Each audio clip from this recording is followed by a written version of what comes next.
Bom, vamos lá então, continuar. Aí é teoria clássica de campos. Hoje a gente vai falar do tempo próprio, né? Voltando um pouco aí à teoria da relatividade, que vai ser importante falar, mas a teoria da relatividade já não terminou. A nossa revisão de teoria da relatividade terminou de fato, né?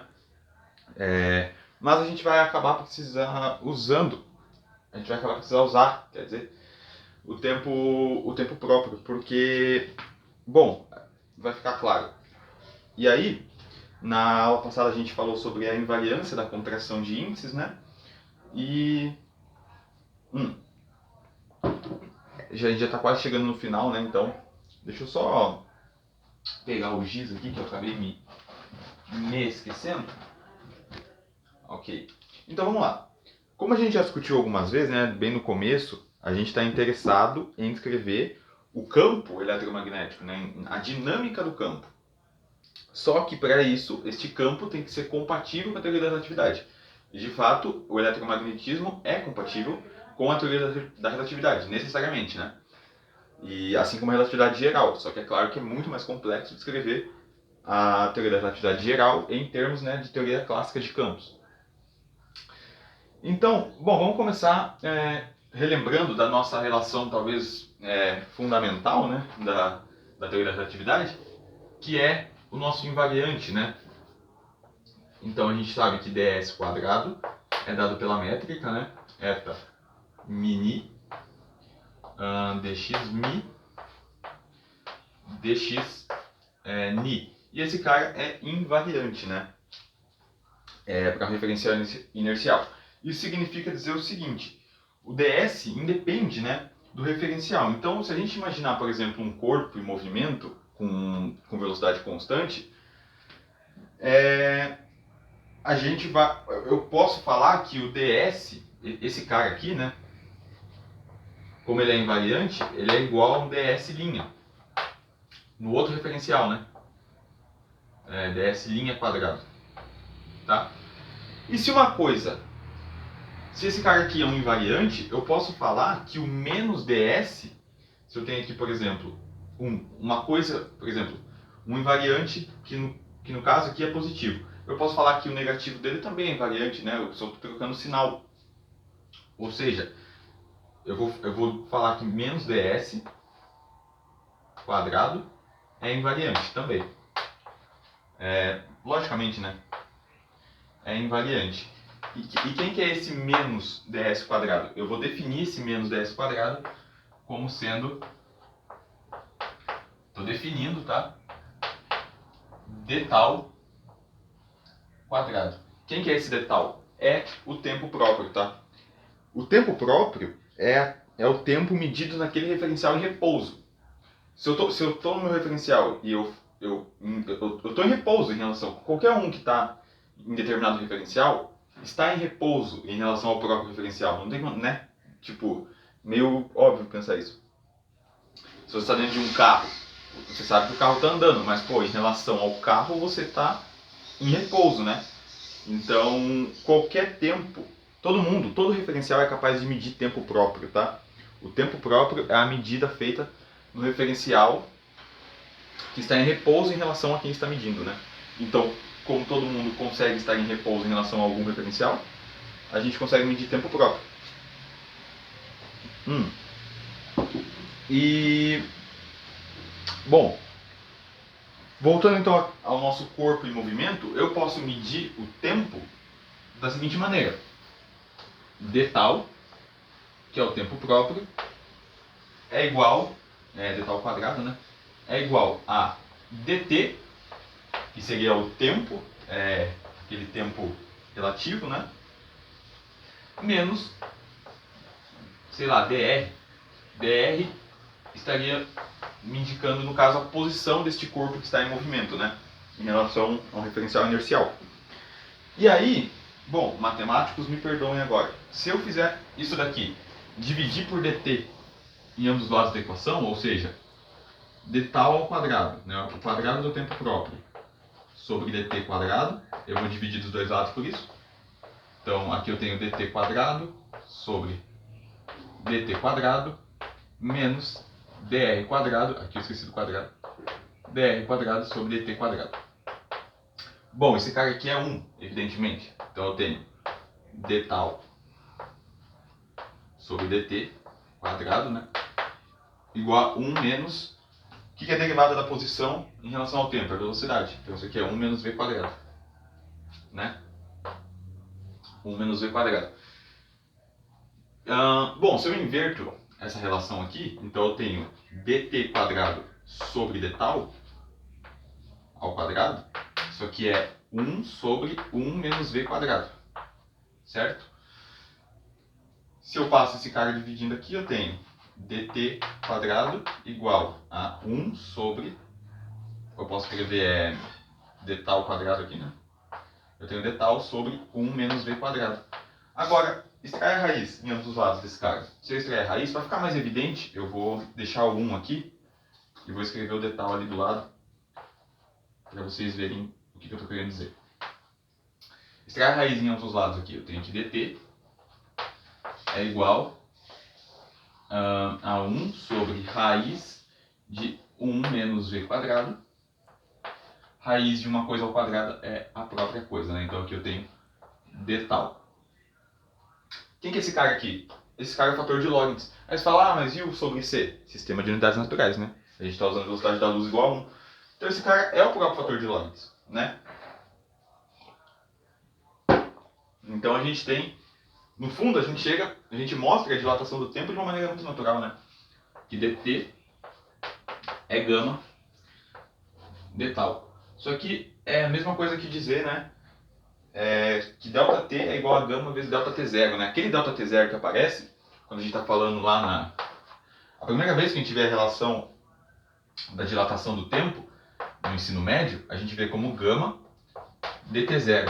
Mas se você lembrar, esse dt0 está sendo medido no referencial em repouso, né? Onde o evento acontece em repouso. O exemplo mais clássico é o trem lá, né? Que a luz reflete. Aquele cara lá dentro mede esse tempo aqui. Quem está fora mede esse tempo aqui, né? Então, a gente chega aqui na mesma coisa de uma maneira bem natural também, né? Dilatação do tempo, certo? Deixa eu apagar isso aqui. Então tem aí uma correspondência, né, que a gente já sabia, entre o tempo e o tempo próprio, tá bom? Bom, e agora, vamos imaginar aqui o próximo passo. Deixa eu ver aqui. Ah, sim, e o tempo próprio, vamos lá, o tempo próprio, como eu falei, ele tem que ser... Bom, a gente definiu ele como sendo menos ds. O menos ds quadrado, né, ele é um invariante. Então, o tempo próprio é um invariante, né? Contudo, bom, a gente viu na aula passada, a retrasada, acho, que a invariância da contração de índices, né? Quando eu tenho índices contraídos, isso não muda de um referencial inercial para o outro, porque eles se transformam por transformação de Lorentz.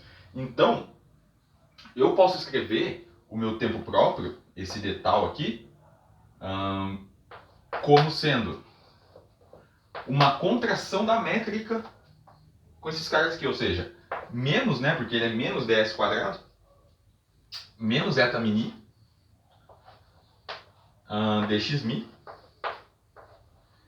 dxmi, certo?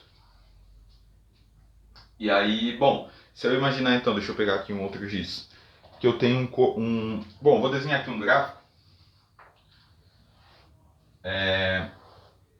do tempo e aqui a posição do corpo, por exemplo. E aí eu tenho alguma coisa do tipo, vamos lá, eu tenho aqui uma curva, sei lá, né? Eu tenho aqui uma trajetória e aqui eu meço a posição, por exemplo, de um corpo. Eu vou desenhar um corpo aqui, ó.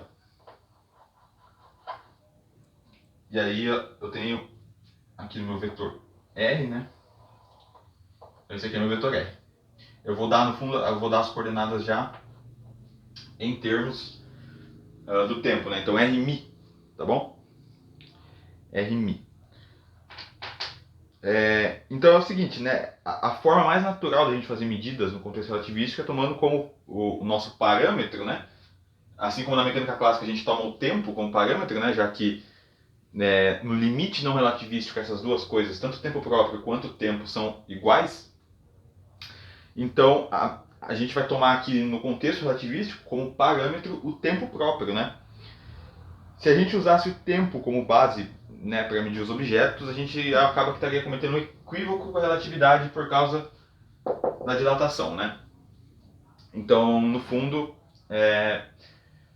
bom, vamos lá. Então, esse aqui é o corpo que a gente está observando, né? A evolução espacial e temporal dele, né? Como que essa é uma trajetória qualquer aí desse corpo. E aí, bom, eu posso muito bem, né, calcular a minha velocidade, Vmi, como sendo drmi de tal, né? Bom, eu estou observando esse cara, né? As coordenadas que... Essas coordenadas são as coordenadas no meu referencial, né? Então, eu estou pegando a posição deste objeto e levando em relação ao tempo que eu estou medindo. Isso caracteriza a minha medida de velocidade, né? Então, a minha quadra de velocidade, né, que é um cara que a gente chama assim, e esse cara ele é um vetor, né? É um vetor quadra de velocidade. A gente pode mostrar que ele se transforma por Lorentz, né?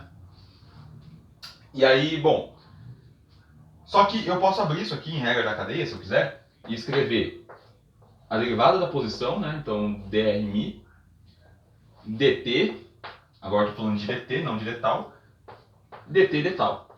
Regra da cadeia, tá, gente? Não fiz nada. Só abrir aí esses caras, certo? Bom, e por que eu abri desse jeito?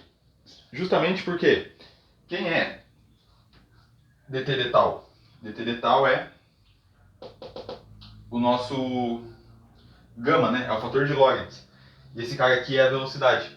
Então, eu posso falar que Vmi é drmi dt, vou colocar como V, e esse cara é gama, né? Eu vou colocar gama V. Então, a nossa quadra de velocidade é dada pelo fator de Lorentz. No fundo, o meu Vmi, o meu quadro de vetor, é um gama V. É o fator de Lorentz vezes a velocidade, certo? E, bom, é isso que a gente chama de um quadro vetor. Eu poderia escrever, em termos de coordenada, o meu Vmi como 1, ou melhor, gama 1V. Ou ainda, né, gama V, tá? Eu preciso que esse cara, devido às contrações de índice e que esse cara se transforme por Lorentz, ele tem que ser dado dessa maneira, tá? Porque vamos colocar no contexto não relativístico. Esse cara não estaria aqui, V igual a V, né? Então, basicamente, a gente estaria na mecânica clássica, no contexto clássico, né? Então, para que isto obedeça às transformações de Lorentz, obedeça que esse cara seja um vetor necessariamente, um quadro vetor, né? Então, um quadro vetor velocidade, é necessário que ele se transforme dessa maneira. As suas componentes são dadas por gama V. E pelo mesmo raciocínio, você pode pegar esse cara, né, o Vmi, e achar a aceleração, né? Eu não vou fazer isso porque é um trabalho chato e um pouco demorado. Mas basicamente, dado que a gente definiu uma aceleração, vai aparecer um gama quarta ali na parte temporal, vai ser uma loucura, vão ter vários termos. A gente consegue definir uma segunda lei de Newton no contexto relativístico, né? Tem, para quem quiser se aprofundar mais, eu não vou falar muito disso, mas a gente dá um Kmi como sendo a força igual a massa vezes a aceleração, também dada por esses índices aí, tá? Desta forma. E aí, bom, para quem quiser dar uma aprofundada a mais, né, pode ver a respeito desse K aqui, né, dessa segunda lei de Newton no contexto da relatividade, tá bom? E por que a gente precisa de uma segunda lei de Newton? Porque a equação de Euler-Lagrange, d de L, d de Q, menos dt de d de L, d de Q, ponto, igual a zero, ela vem, é uma segunda lei de Newton em termos de analíticos, né? A gente sabe que a gente consegue achar equações de movimento. Então, da mesma forma que aqui eu tenho uma segunda lei de Newton no contexto da relatividade, eu consigo ter a equação de Euler-Lagrange no contexto relativístico. Então, o que muda no fundo, deixa eu apagar aqui alguma coisa, o que a gente vai ter, né, vai ser simplesmente no lugar, aquele, né, o nosso RMI vai ser as coordenadas generalizadas, tá? No lugar do RMI eu vou trocar por x, tá? Mas é só questão de notação mesmo, não tem problema nenhum. Ou seja, a equação de Euler-Lagrange na relatividade também tem o mesmo princípio variacional, parte da mesma ideia. A gente chega, no fundo, a gente chega em d-ROM de L, d-ROM de xmi, d-ROM de xmi. Deixa eu molhar aqui um pouco mais, cara. Esse giz aqui é... Aí. Então a gente chega em d-ROM de L, d-ROM de xmi, menos, aí aqui é um dd tal, né? dd tal, que é o tempo próprio, d-ROM de L, d-ROM de xmi ponto, igual a zero, né? Simplesmente dessa forma. Aí da mesma forma, vamos lá, a gente pode definir uma ação. Lembra da ação? A ação é a integral de L dt, né? É a integral da Lagrangiana. Só que aqui eu vou escrever em termos do tempo próprio. Como que seria isso em termos do tempo próprio? Seria a integral de L dt d tal, né? Simplesmente isso. Só que esse cara aqui, dt de tal, tá aqui em algum lugar? Não. O dt de tal é o nosso gama, né? Então, a ação fica integral de L gama de tal. Essa é a ação na relatividade. E esse L gama é a lagrangiana no contexto da relatividade. Então eu posso escrever o S como sendo a integral da lagrangiana relativística de tal. Certo? Dessa forma.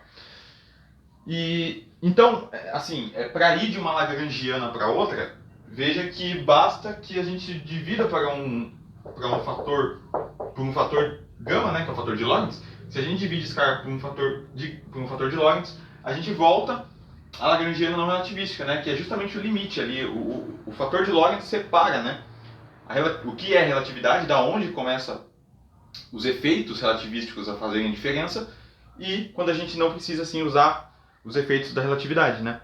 É justamente o fator gama é como se fosse essa passagem aí, certo?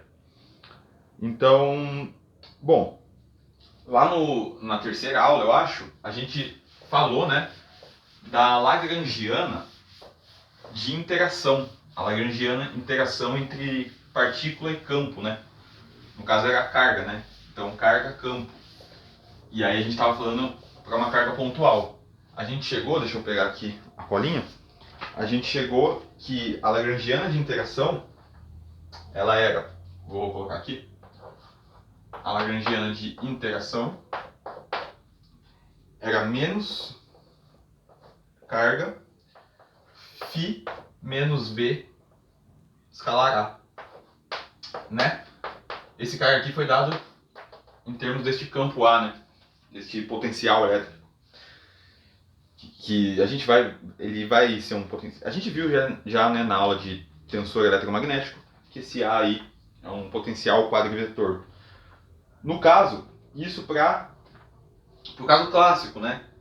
E aí na lagrangiana de interação é bem simples na verdade, já que esse cara aqui só muda pelo fator de Lorentz, a gente vai introduzir um fator de Lorentz aqui, então a gente tem que a lagrangiana de interação fica menos E, e eu já vou distribuir tudo aqui, gama φ menos gama V escalar A.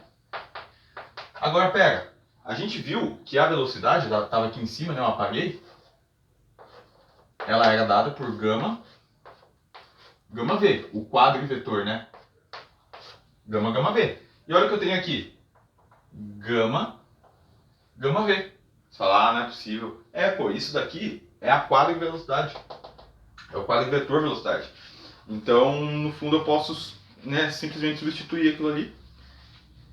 E esse cara aqui, né, escrever como potencial, o quadro vetor potencial, né, que a gente definiu na aula passada, que era φ e A, né? Esse φ aqui justamente, certo? E aí, bom, no fundo, né, se eu fosse definir ele com índice embaixo, mudaria só a parte do φ ali, que ficaria no negativo, né? Então, bom, esse cara aqui fica simplesmente que é a lagrangiana relativística, né? Deixa eu escrever aqui embaixo. Então a gente tem que esse cara aqui, ele é a carga, e aí Vmi. Eu vou escrever esse cara com índice embaixo, tá? Igual eu falei, no fundo o que muda é aqui, ó. É menos φ e A. Eu poderia escrever o V com índice embaixo, né, o que, se eu escrever com índice embaixo e com índice em cima, não muda. A gente já viu que tem uma correspondência, né, entre abaixar o índice e levantar o índice. Mas por simplicidade eu vou colocar Vmi, Ami, tá bom? Então esta é a lagrangiana no contexto relativístico. E é claro, né, o sinal de menos não aparece aqui. Então, certo. O que acontece se eu colocar esse cara na equação de Euler-Lagrange para relatividade? A gente vai obter, bom, como esse cara está associado a uma espécie de segunda lei de Newton, né? A gente espera que a gente obtenha o quê? Uma força. Então se eu faço d rho de L da relatividade com relação a xmi menos d tal de d rho de L, d rho de xmi ponto, eu vou acabar obtendo, eu tenho que obter, né, uma espécie de mx dois pontos mi, né, que seria massa vezes aceleração. E o que eu vou obter vai ser justamente, deixa eu escrever isso em outro lugar, porque ali não vai dar espaço. Escrever aqui, ó. O que a gente vai obter é a força. E a força, que é, no caso, né, é o tensor eletromagnético. Então, deixa eu reescrever isso aqui. d rho de L, d rho de xmi, menos d tal, d rho de L, d rho de xmi ponto. Isso aqui vai ser carga, né? Que eu tô pegando esse cara aqui. F mini V ni. E esse cara aqui, né, seria igual a m x dois pontos mi, né? Seria massa vezes aceleração, né? Então a gente obtém aí o tensor eletromagnético, tá bom? Que a gente já viu na aula passada, né? Então, assim, o fato do campo eletromagnético ser uma entidade, né, da natureza, que matematicamente a gente pode representar aqui por um tensor, por uma matriz, né, significa que o objeto, esse cara aqui, ele não vai mudar. O que muda são as componentes dele, né? Em termos de matriz, lá a gente viu que esse cara contém informação tanto do campo elétrico quanto do campo magnético. Então, mudar de um referencial para o outro não vai mudar o F mini. O que vai mudar são as componentes do F mini, certo? Mas isso é óbvio, né? Então, bom. E só com esse cara aqui, já é possível eu poderia ter falado isso na aula passada, né? Mas eu acabei esquecendo. Só com esse cara é possível a gente encontrar 2 das 4 equações de Maxwell. Como? Eu não vou fazer porque vai demorar um pouco mais, então eu vou deixar aí para quem quiser fazer. Se a gente faz... Bom, a gente tem lá, né, os campos, o campo elétrico e magnético, dados na matriz desse cara. Se eu faço, sei lá, D, Rho, F, aqui ó, Rho, F, mini, e dado que esse cara, dado que o F mini, vou colocar aqui embaixo, ele é, posso escrever isso aqui com o índice embaixo, não tem problema nenhum. Del mi a ni menos del ni a mi, como a gente viu, né, a definição dele, a gente vai escrever 1/6, certo? Esse cara aqui tem a ver com antissimetria, tá? 1/6 de... Aí a gente vai escrever permutações de índices e trocando o sinal toda vez que a gente permuta um índice. Então aqui, por exemplo, vamos repetir o índice. Aqui eu coloquei ρ, então vai ser del ρ f mini, tá? Menos d, permuta um índice, d ρ f ni mi, mais del mi f ρ ni. E você vai fazendo isso, vão aparecer 6 termos, né? Tem 1/6 aqui, isso tem um pouco a ver. É que eu não falei de questão de antissimetria e tudo mais. Mas você vai fazendo isso, e aí quando você coloca mi ou ni, quando você coloca um desses índices igual a zero, qualquer um dos índices que você coloca igual a zero, você obtém que o divergente de... Desculpa, você obtém rotacional do campo elétrico, e você vê, componente a componente, né? Igual a menos dB dt. E se você colocar, se você for somando, né, 1, 2 e 3, se você não colocar nenhum deles igual a zero, se você colocar qualquer um, se você for colocando 1, 2 e 3 aqui, ou então 3, 1 e 2, você vai achar divergente de B igual a zero, né? Então, estas duas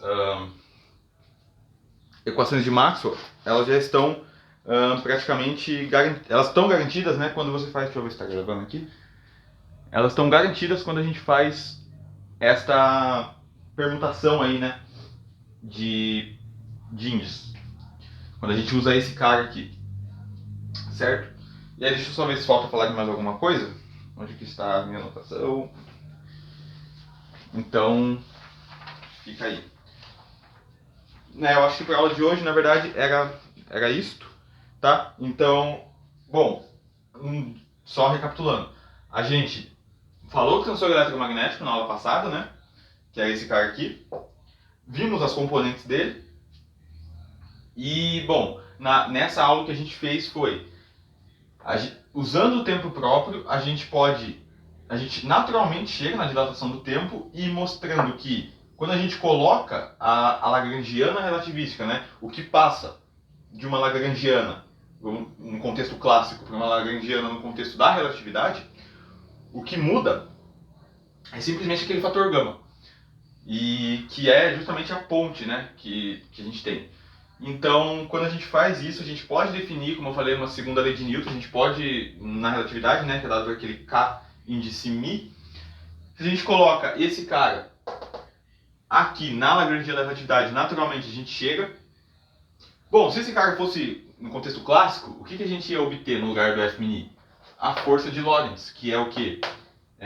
Carga, campo elétrico, mais V, VEC B. Né? Simplesmente isso a gente ia obter, né? Justamente porque esse cara, dentro desse cara tem informação dos dois, né? Tanto do campo elétrico quanto do campo magnético, né? E como a gente está no contexto relativístico, aqui tem a informação completa, né? E esta é a lagrangiana, então, na relatividade. Aqui, como eu falei, a gente assim não precisou falar nada. A gente não precisou falar nada sobre, né, para as equações, que geometricamente o próprio espaço-tempo converge para esses resultados. Só o fato de você ter essa antissimetria do tensor ser definido dessa forma, você naturalmente chega, né, o espaço-tempo converge para duas já das equações de Maxwell, né, cara? Então é como se assim, você não tem que dar termos analíticos, né? Por pura geometria, o universo converge para essas duas equações. E aí faltariam duas para completar, que é o que a gente vai ver na próxima aula, que a gente vai falar sobre a lagrangiana em si, né, do campo eletromagnético, a lagrangiana do campo livre, tá bom? Então, a aula de hoje foi isso daí. Espero que vocês tenham gostado e entendido, beleza? E tentem fazer ali as trocas de índices, né, para chegar nas duas equações. Beleza? Então, valeu, falou e fui.